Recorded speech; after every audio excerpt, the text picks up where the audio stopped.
Hey everyone, welcome back to Adherent Apologetics. It's always brought to you by you with your support on Patron.com. Today I'm joined by Tim Hsiao. I probably just pushed that last name. I apologize. He's an assistant professor of philosophy and humanities at Grantham University and an adjunct professor of philosophy at Park University. We're going to be talking about is eating meat ethical from a philosophical standpoint. But Tim, welcome. How are you doing? I am doing great. I'm pleased to be here. Yeah, so it should be a lot of fun. I'm excited for this topic. Could you talk a little bit about like who you are and like what you do to get started here, and like what gets you interested in topics like is it moral to eat meat? Sure. So I'm a philosopher. Specifically, I specialize in ethics and political philosophy, and it's sort of the hot areas now in philosophy to be talking about ethics and politics. It's where all the jobs are at. I got into philosophy through studying apologetics. I was big into it in high school. I just kept getting more and more interested and started reading some philosophy, and decided when I had to pick a major in college that I'd major in philosophy, not quite knowing at the time what I would do with a philosophy degree. And, as it just happened to turn out, the Lord was watching over me and gave me a full-time teaching position in philosophy, which is extremely hard to get these days, especially given the nature of my work. I've published on pretty much every single controversial topic you can think of: guns, sex, drugs, eating meat, corporal punishment, immigration, abortion, and I defend a traditional conservative perspective on all these topics. And so I am a pretty controversial guy, but it's the work I love doing, and I don't mind being controversial. People need to say the stuff that I'm saying. So Yeah, what got you interested in like doing like the super controversial subjects, like all the things you just mentioned, where a lot of people are like just maybe like want to run away and avoid these topics? Yeah, I actually got into these topics because I've for most of my life I've been conservative leaning, and when I was in college studying philosophy, I took a class in political philosophy, and I was wondering, well, I have these beliefs. Has anyone actually written on them? I've been really conservative about sex, guns, drugs, immigration, all these topics, and surprisingly, there hasn't been much written on many of these topics. On gun control, for example, I've done a lot of work on that. Prior to the work I've done, there really hasn't been much. Same thing for drugs. I defend a strict prohibitionist perspective, and the number of philosophers who defend that position I can count on one hand. Same thing for topics like corporal punishment, which I published a paper on last year. I don't think anyone's published on that, and I think I was the first one to publish a short little paper on that. But I would have these conservative beliefs, and I didn't see any good work being done on them. And I thought, well, I better fill that niche. And so I started writing, especially the meat stuff. Environmental ethics is up and coming these days in ethics. It's where all the new work is being done. And most people eat meat. I eat meat. I've always eaten meat, and I've always not really, I thought it was, obvious, common sense that eating meat's completely fine. Well, most people, I'd probably say 97, 98% of people who work in environmental ethics think that there are serious moral problems with eating meat. And the number of philosophers who defend the moral permissibility of eating meat, I can count on one hand. Peter Carruthers, the late Roger Scruton, Carl Cohen, and the late Tibor Machin, that's pretty much everyone that defends the moral permissibility of eating meat. And so I thought to myself, well, people, pretty much everyone eats meat, and yet why are all these philosophers so vehemently against it? Especially when I was in grad school, many of the grad students were vegetarians or vegans, and they were pretty open and dogmatic about it. And so I thought, well, I better tackle these arguments because the ideas in the academy will filter down to the average person. So these ideas have to be addressed. And so that's what got me started on writing on eating meat. But that same pattern, is what motivates me to write on all these controversial topics where, people just work hasn't been done on them. And so I come in, so I fill in that gap. And so that's given me sort of an infamous reputation in philosophy for being the person who defends all these conservative positions. And I make no apologies for that. I'm glad to be doing that. Yeah, I appreciate your work, and it's good to have people challenging maybe like the status quo, especially on like these big social issues. So I'm curious, just to start off, could you talk about like what's a general case for saying like eating meat is immoral? What does that look like if I'm a like a vegetarian or vegan philosopher saying, you know, we shouldn't be eating like things like chickens and cows and such? Yeah, so if you want to learn the basic case for why eating meat is seriously wrong, I recommend an article by James Rachels titled "The Basic Argument for Vegetarianism." And the argument that Rachels gives is common to quite a few philosophers. So Peter Singer gives a version of it. What's his name? Alistair Norcross gives a version of it. Marlon Engel gives a version of it. Nathan Nobis gives a version of it. And the argument's basically, it's wrong to cause unnecessary pain. If there is a justified reason to cause pain, that's one thing, but it's wrong to cause unnecessary pain. And given that we can, keep ourselves healthy without having to eat meat through, alternative diets, eating meat is not necessary for nutrition. And so therefore eating meat, the pain involved in animal agriculture and killing animals, factory farming, so on, isn't necessary. Therefore, it's prima facie morally wrong to eat meat. So the argument's really basic. All it depends on is the idea that being able to feel pain is a minimal criteria for having moral status. As long as you grant that, the argument works. And so my work has been actually questioning that assumption. I don't think sentience, or the ability to feel pain, is a property that confers moral standing. And there's other arguments. So you can make the Tom Reagan argument, where animals have rights, animals are subjects of a life, and therefore they have rights. And then you can build off a case for that. But the basic argument doesn't require adherence to rights. And in fact, someone like Peter Singer, who is sometimes touted as like one of the forefathers of the animal rights movement, doesn't actually believe in rights. Peter Singer is a utilitarian, a preference utilitarian, and at least when he was writing Practical Ethics. And Singer thinks the language of rights is a convenient shorthand, but he doesn't actually believe in rights. And so you can build a case against eating meat without having to appeal to rights, as long as you think sentience, or the ability to feel pain, confers moral standing. That gets you off the ground for the case against eating meat. So I'm curious now, like, how would you respond? Like, if we have these arguments where it's kind of saying like, we can just be just fine being a vegetarian or vegan, whatever. We can get the nutrition, but so we don't have to kill these animals. We're inflicting this like unnecessary pain on these things, so it'd be immoral. So how do you respond to like that kind of argument that says that eating meat would be immoral?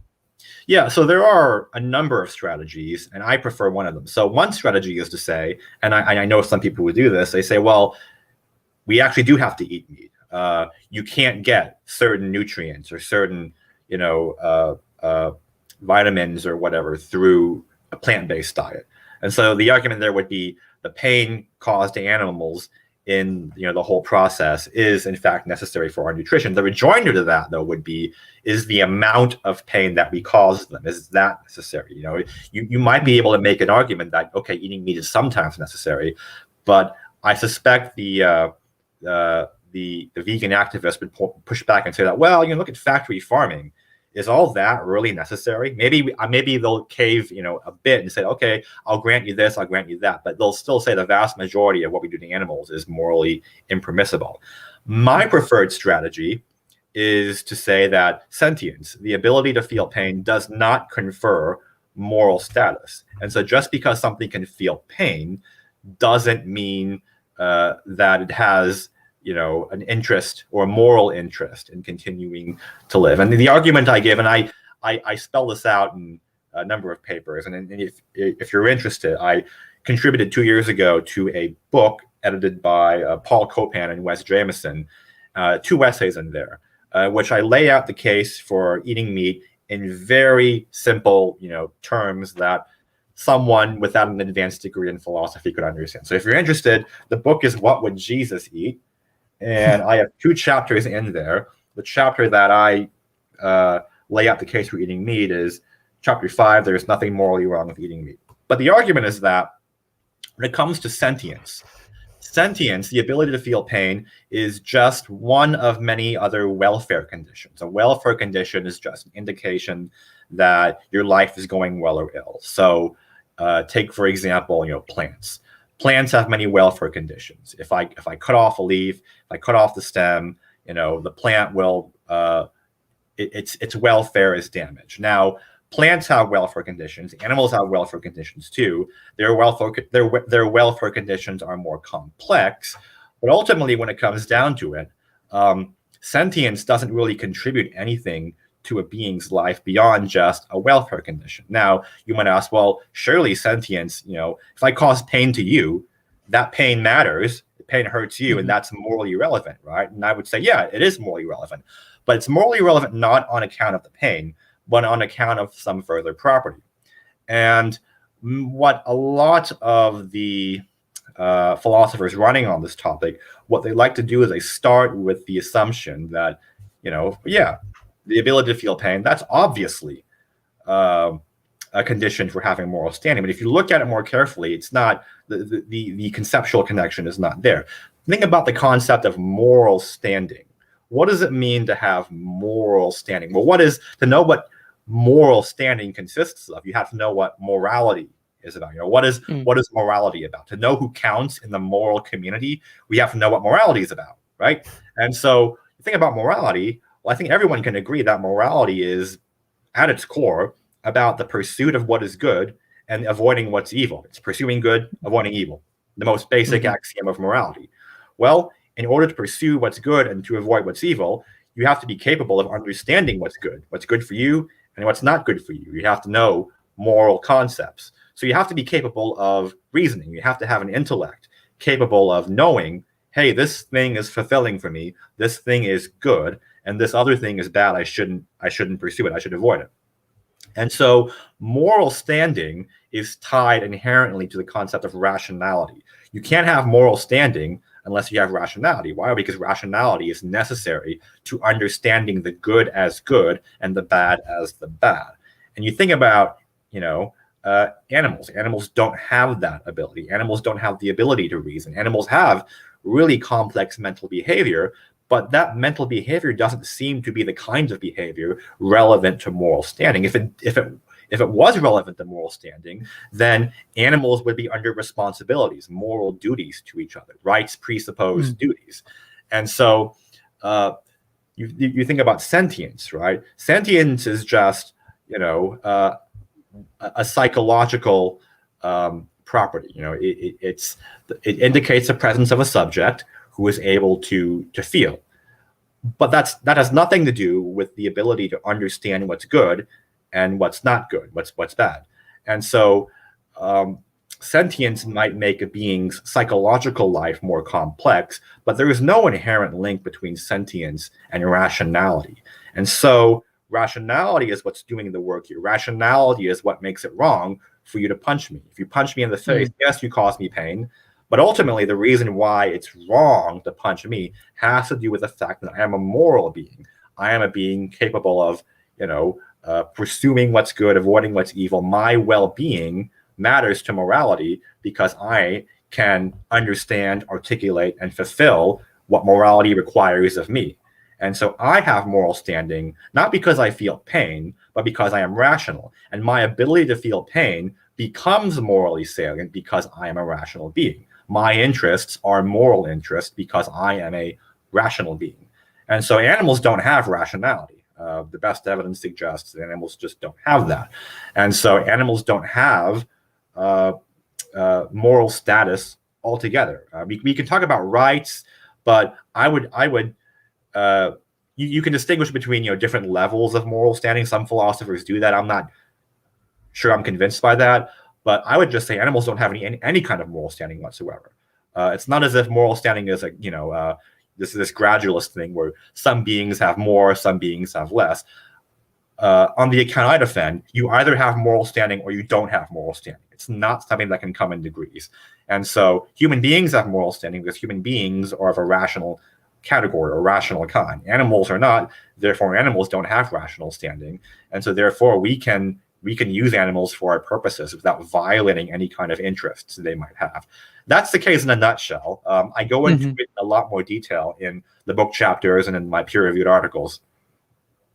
Yeah, so a big part of like what's doing the work here, I think, with your kind of argument is saying that animals and humans aren't on the same like moral level in a sense. So like humans have a much more higher like moral value than animals because animals would lack like some of the basic, or maybe not basic, but just capacities for like rationality.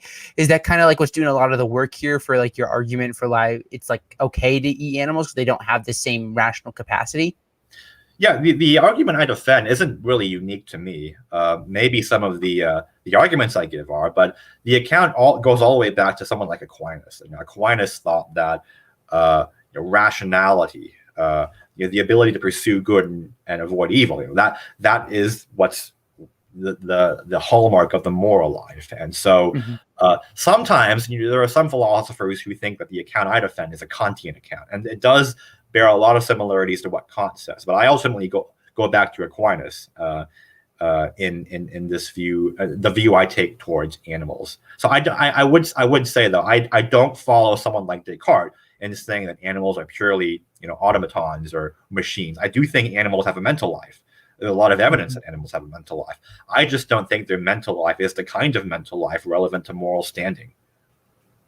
So, so you say that like animals lack status because they just they don't have the same like activity or like same mental activity or rationality that like humans do. Like there's just like this big difference here, which makes it okay for us to be like use them as like for subsistence and stuff. So yeah, the argument I defend ties into natural law morality. So morality is about pursuing what's good and avoiding what's evil. Okay, well, what is good?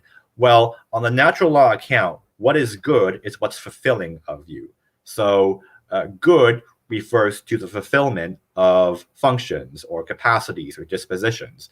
And so for a being to pursue what's good, it must understand its nature. It must understand that, okay, I am built for this thing, and that whatever goal is corresponds to the fulfillment of this faculty. It must understand its nature.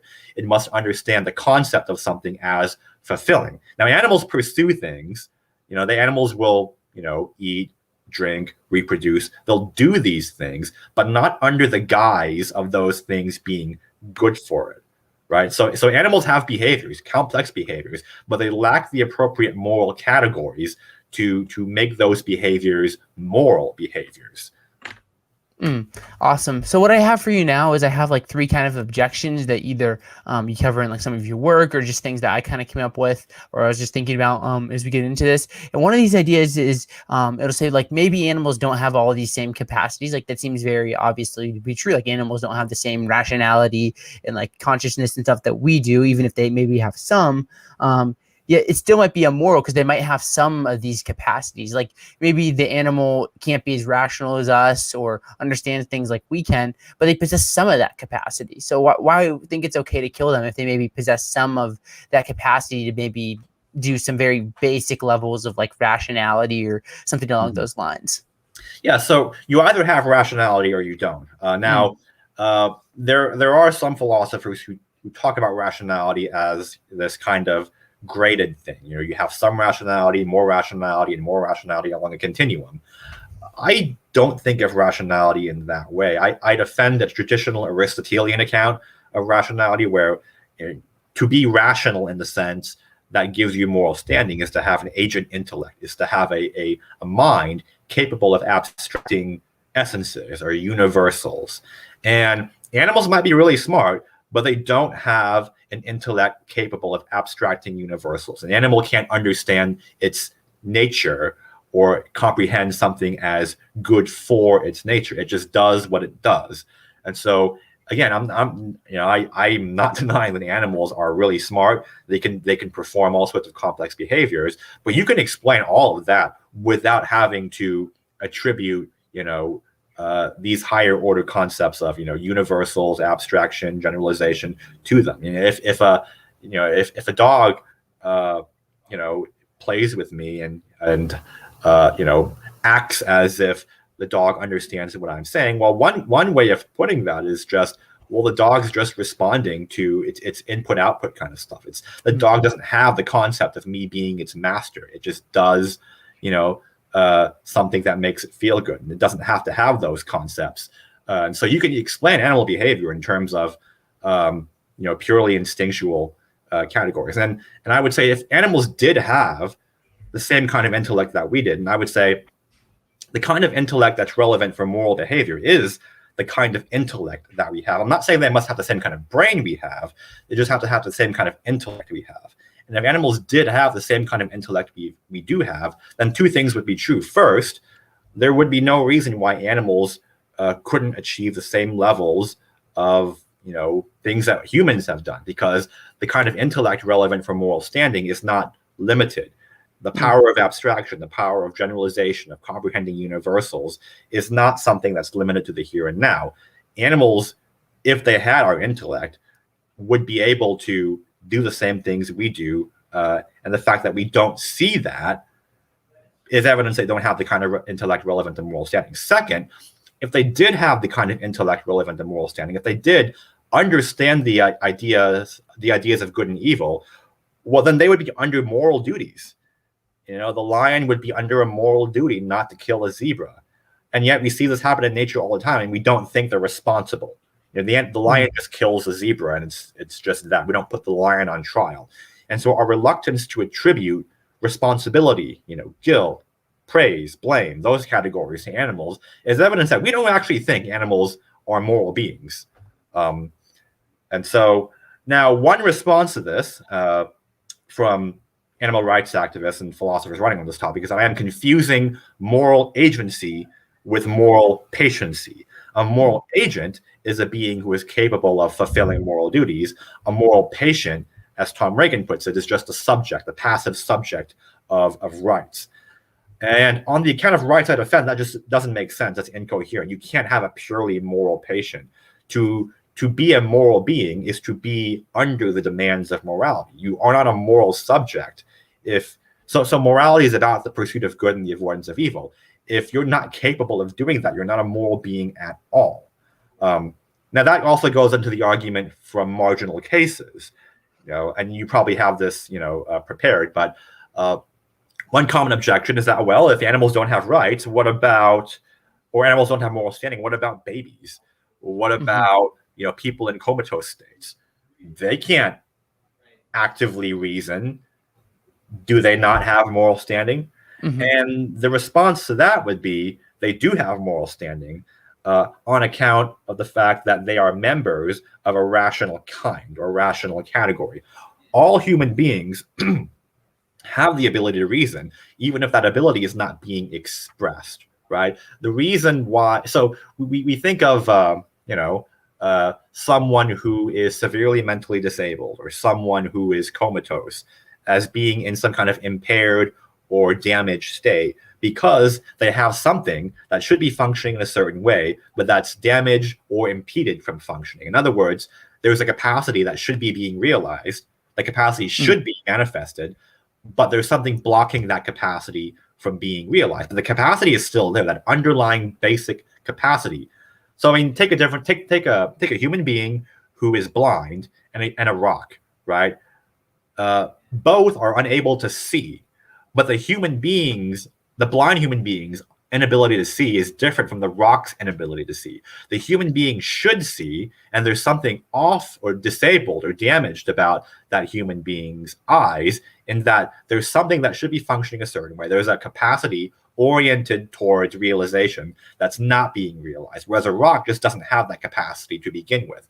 And so, infants, children, the severely mentally disabled count as moral beings because they have a basic capacity to think that is just being blocked or that's damaged. And the reason why we can say that, there's something off about someone who has mental disabilities, or that, a child is immature is that, we have this account of rational capacity that should be realized, but either it's the physical vehicle for exercising that capacity is not yet fully developed, or it's damaged, but the capacity is still there. And that's what explains the difference between an animal and say a human child. The animal will never reason. Its reasoning is not proper to an animal, whereas reasoning is proper to a human being. It's just that in some cases, the capacity is blocked, but the capacity is still there, and the capacity being there is what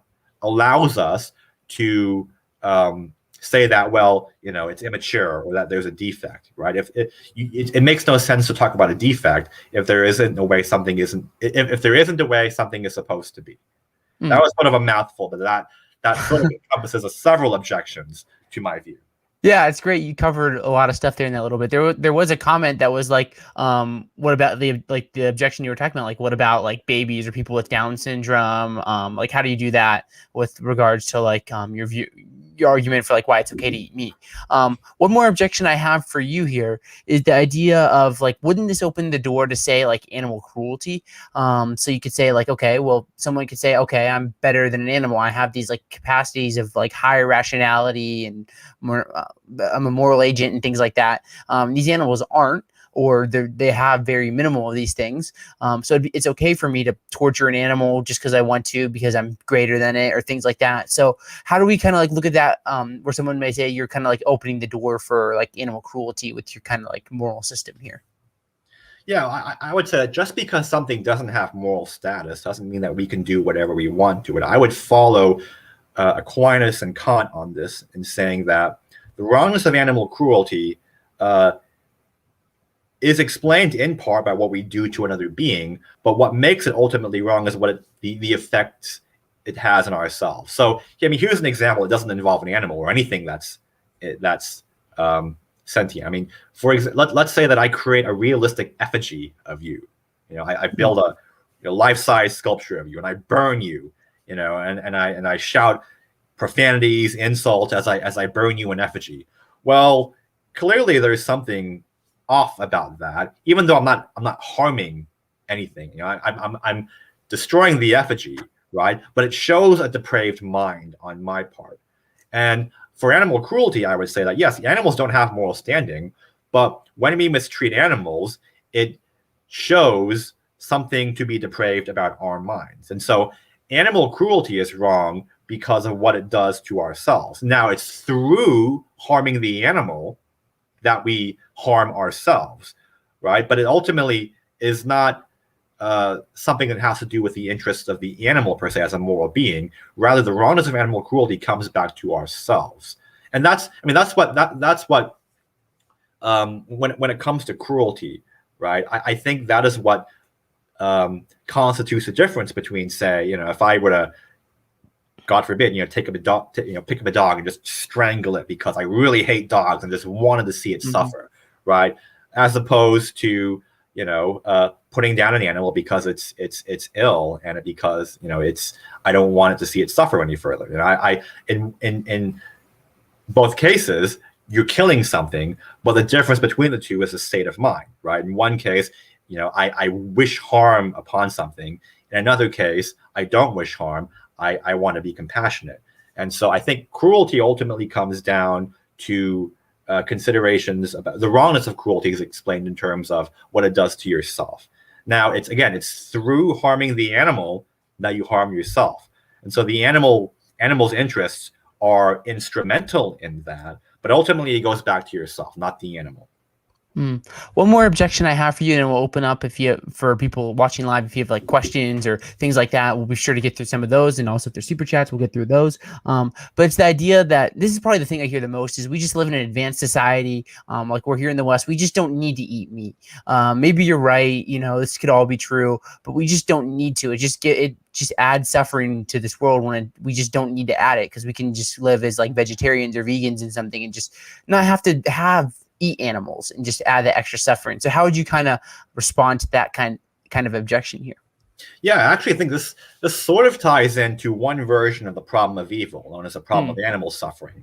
And according to this version of the problem of evil, animal suffering is something that matters. Well, one interesting thing about the account of moral status that I defend is that if the account of moral status I defend is correct, there is no problem of animal suffering, because suffering in general is not a moral evil. Now, the suffering of moral agents might be a moral evil, but suffering in general is actually not a moral evil. Now, that's sort of a bit off topic, but going back to the general question, is it necessary to eat meat? Well, depends on what you mean by necessary. Is it essential to us that we eat meat? Well, I suppose that I could get by if you just hooked me up to an IV all day and fed me nutrients and, stuff like that. I guess it's not essential that I eat meat in that sense. And I think, the pro-vegan arguments, I think they do have a point when they say that, strictly speaking, we can survive without eating meat. It's not absolutely necessary, like the same way that oxygen is necessary. I think there's something to that. Nevertheless, I still think, okay, fine. It's not essential to us in that sense. But hey, I like eating meat. It tastes good. I love bacon. And animals don't have moral status. So I will continue to eat bacon, even if it's not, strictly speaking, absolutely essential. I'm not doing anything wrong. So that would honestly just be my reply. I don't see a moral obligation here to reduce animal suffering, because animal suffering in itself is not morally salient. It all goes back to its effects on human beings. So if you could make the case that, well, eating large amounts of meat ultimately is damaging to human well-being, which some vegan philosophers do make, then you might have something there. But honestly, I don't see the force of that argument if my account of moral status is, if it works out. So do you think that like animals experience pain? Oh yeah, animals definitely do experience pain. I just deny that experiencing pain is morally relevant or morally salient. Okay, awesome. Just making sure we're on the right track there. What we'll do now is we'll open up to a little bit of like questions. If you have questions or pushbacks, things like that, we'll be sure to answer those. And if you want to send a super chat and support the show, that's always appreciated as well. Jono Staker says here, is he asking us to disagree with the American Academy of Nutrition and Dietetics, who say that properly planned vegan diets are healthy for all stages of life? So I think that was getting back to the earlier where maybe it seemed like you might have been saying that the healthiest diet involves meat, but I don't remember the exact comment that he's referring to here. Do you have any ideas here, Tim? There are some people who make that argument. I don't. I'm happy to concede that point. And as I just said, I think we can get by just purely on a carefully planned vegan diet. So I don't think the nutrition argument is a good argument. There are some people who defend it, but I would just go straight for the jugular and say that feeling pain isn't at all relevant to moral standing. And so even if eating meat is not essential to my survival, it's still morally permissible. Okay. Another question here, or pushback from Bronson, which says, he said like the pushback in the idea that animals aren't rational. He thinks that they do have some understanding, but they can't articulate since they don't have the same linguistic abilities as humans do. So do you have, he talks about Pavlov's dog a little bit further here, but do you have kind of like any ideas about this, Tim? Yeah. I talk about this a bit in the research I've written, and I can't summarize all of it here. There is an interesting book by Kyle Keltz titled Thomism and the Problem of Animal Suffering, in which he has a chapter where he goes into all of the cognitive science about animal cognition. And briefly, what I would say is we have to be clear on what we mean by rational here. I'm not saying animals can't think. Animals can think. But I'm saying what I'm saying is that the kind of thinking relevant for moral status is not the kind of thinking that any animal has. And the kind of thinking relevant for moral status is having what is traditionally called an agent intellect. It's having a mind capable of apprehending concepts, making generalizations from those concepts, understanding the essence of something. And that kind of reasoning is the kind of reasoning that human beings have. It's what allows us to understand the concept of good as fulfilling. It's what allows us to understand the idea of, something is worthy of being pursued. Something is something that I should not pursue, right? Those concepts that kind of intellect, right, is what's relevant for moral standing. And animals just don't seem to have that. Animals have here and now kind of reasoning. Animals can make tools. Animals can quasi communicate. I don't know if I want to say they can actually communicate in the way we communicate. Animals can have complex behaviors. I'm not saying they don't. I just don't think those behaviors are the kind of behaviors relevant to moral standing. I mean, I would frame it this way: can an animal ever understand the concept of something as being morally good, or the idea of a moral obligation? Can an animal understand that? In principle, I don't think they can.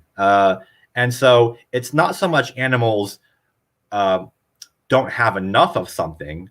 Rather, animals they just don't have that kind of intellect at all to begin with. And if they did, I would say, and I gave 2 challenges to this before, if animals did have the kind of reasoning relevant for moral standing, then first, they would be under obligations to each other. If animals really could understand the concept of good and evil, well, then they would be morally responsible.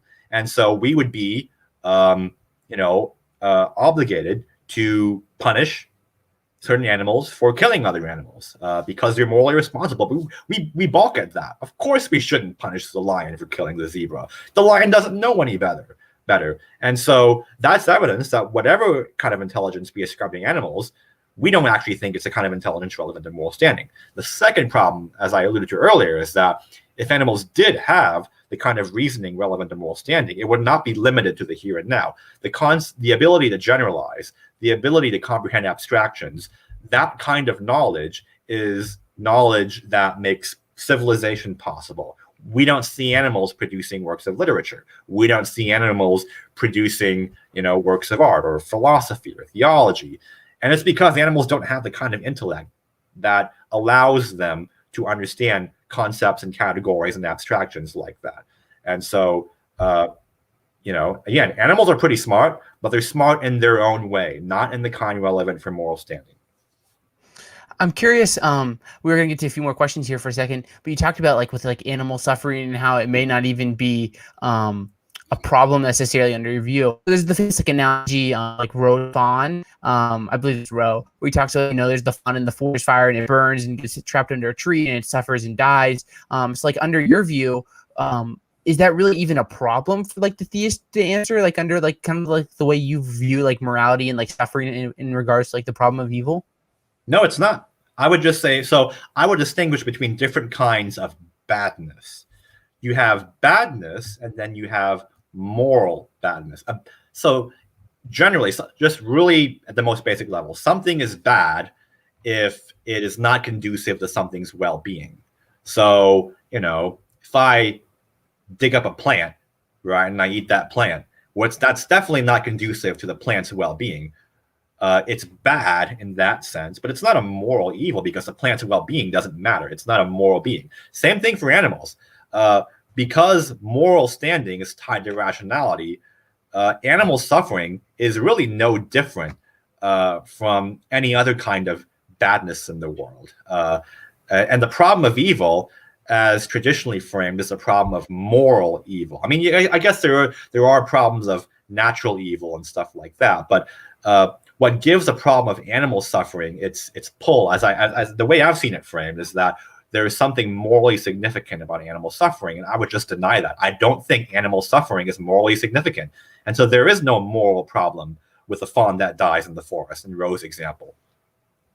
Okay. We have a few more questions here, so I appreciate your time here, Tim. From Jono, it says, again, a little bit different, but also in kind of the natural law theory basis, how would you respond to the is-ought gap objection? I know it's not directly related to is it ethical for Christians to eat meat, but I think because we're talking about natural law theory and such, what do you think about this question? Yeah, so the is-ought problem refers to the fact that you can't get a prescription from a description. You can't move from a description of reality to how reality should be. And that's commonly used as an objection to natural law theory, because natural law theory says, well, the way things built, you can read off norms from that.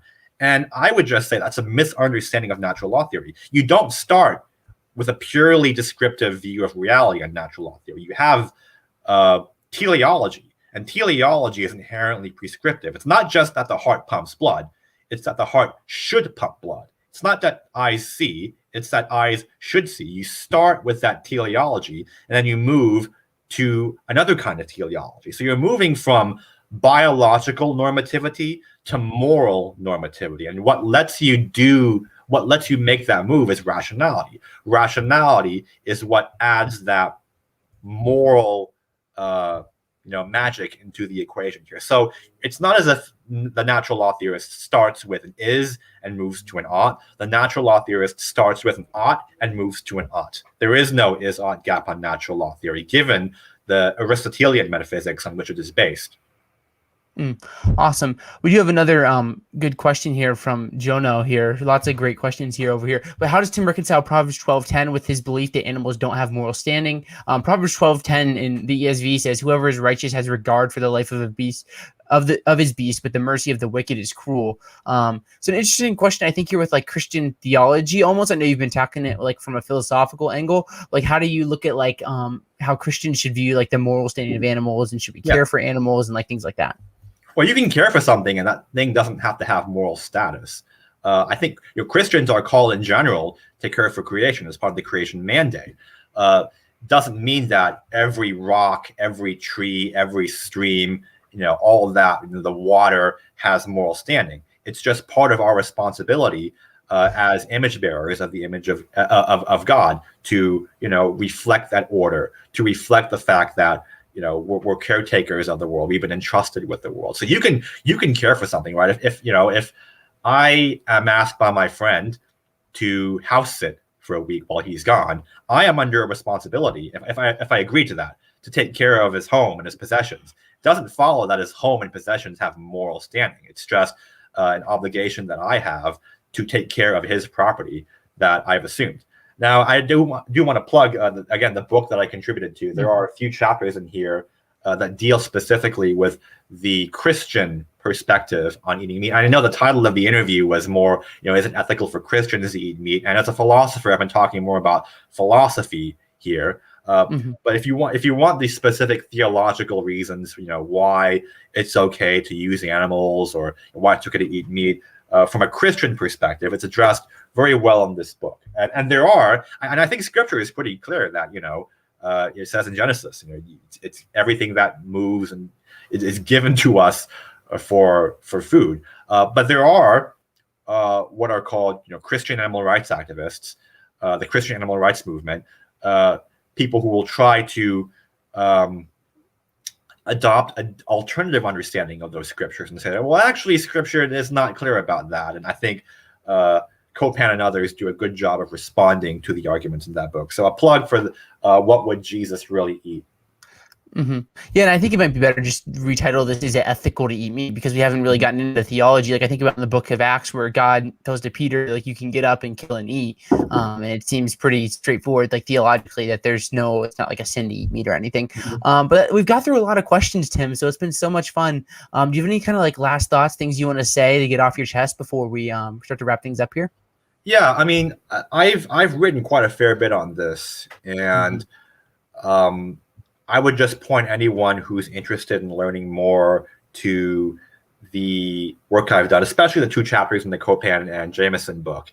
I think the 2 chapters there are the most straightforward and easy to understand articulation of my argument.